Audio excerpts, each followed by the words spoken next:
Hi, boys and girls, it's Mrs. Lark, and my story this week is called Mr. Willowby's Christmas Tree. And since it is my last story of the week for 2021, I thought I would choose a Christmas story since we're just about to come up on Christmas now. This book was actually donated to our library as a gift of reading many years ago in 2009, 2010 by Mrs. Ahern herself. So it is in our school library, and it's called Mr. Willowby's Christmas Tree, and it's written by Robert Barry. So here we go. Mr. Willowby's Christmas tree came by special delivery.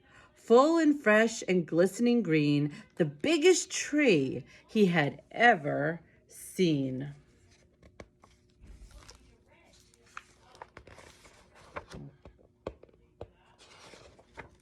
He dashed downstairs to open the door.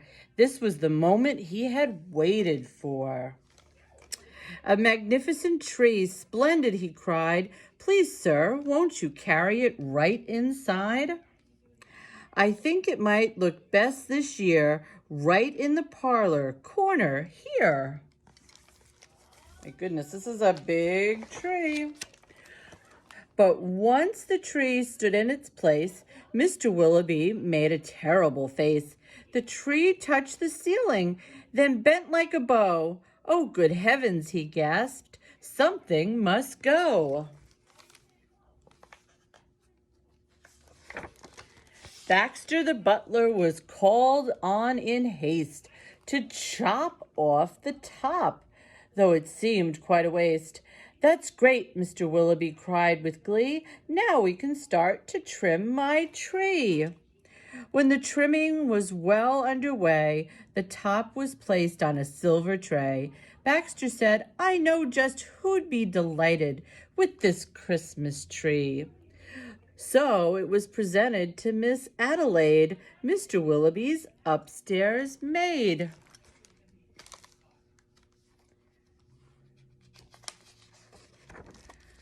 Won't this tree be a happy sight when I have it trimmed when I trim later tonight? But the top, oh dear, I'm so afraid will have to be cut, sighed Miss Adelaide. And so with scissors sharp and long, she snipped off the top while she hummed a song. The top was set out the very next day in back of the house to be thrown away.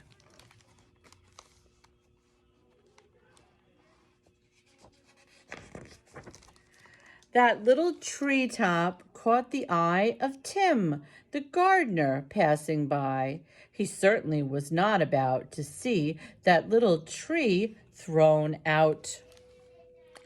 He hurried home straight away to see what Mrs. Tim would say. Fa la la, surprise, surprise. His wife could not believe her eyes. But our house, she said, it's so snug and small, I do not believe we need it all. And before Tim had a chance to shout, she cut off the top and threw it out.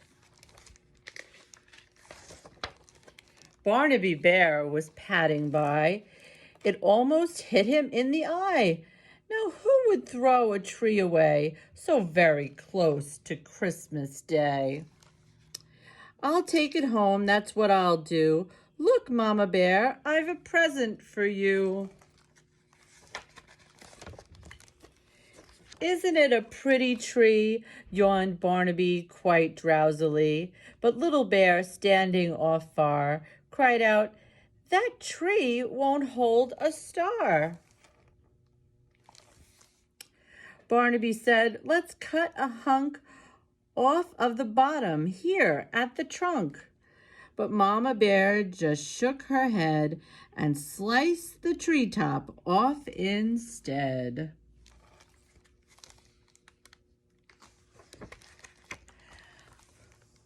Jolly by golly, Barnaby said with a kick. Mama, that surely is just the right trick. Let's trim it with bells and honey rings, some berries and tinsel, and popcorn strings. Mama said, trim it just as you like. I've got to tidy up for the night. This top we won't need anymore. I'll put it just outside the door.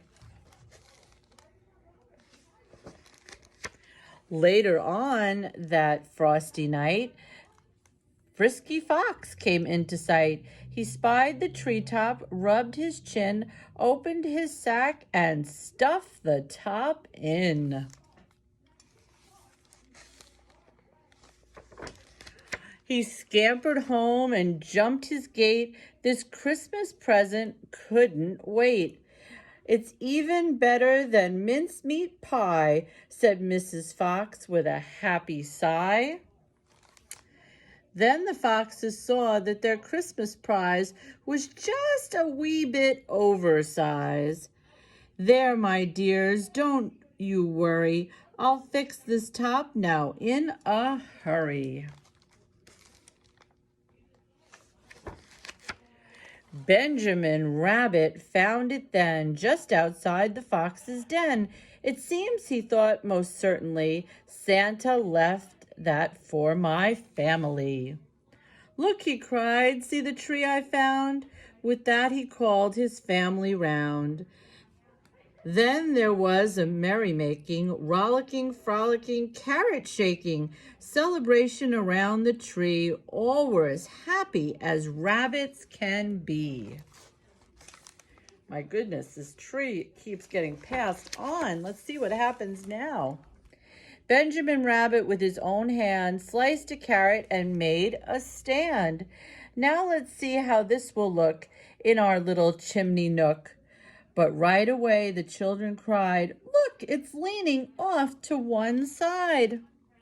It's too tall, that's all, said Mrs. Rabbit. And as though it were a summer carrot, she gave it a chop and threw away the top. Then Mistletoe Mouse just happened to see that tiny tip of a Christmas tree. He pulled it through the snow and ice, up some stairs, he fell down twice, and last he reached his cozy house. It's just the right size, said Mrs. Mouse. Then at the top, if you please, they put a star made out of cheese. Oh, look where they are.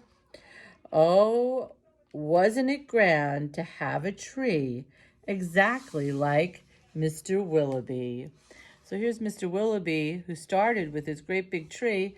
And if you look really closely, there's the mice with the tippy top of his tree. Boys and girls, I hope you liked the story and how many people really got to share in the joy of this one beautiful tree.